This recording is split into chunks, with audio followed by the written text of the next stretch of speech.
Hi everyone, welcome back to our channel. In today's video, I am going to show you how to change font in the Animoto app. It is a very simple and easy process, so let's dive right in. First of all, find the Animoto app on your home screen. Now open it. Now choose one video that you want to add the text and change the font to.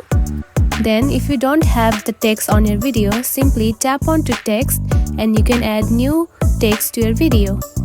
Then select the text like this. Then here you can find the option of font. Tap on it. Now here you can find the options of font to add. You can also buy more fonts by activating the Pro feature in the Animoto app. Now choose one font that you like. And that's it. This is how you can change the font in the Animoto app. If you found this video helpful, don't forget to like and subscribe for more tips. Thanks for watching.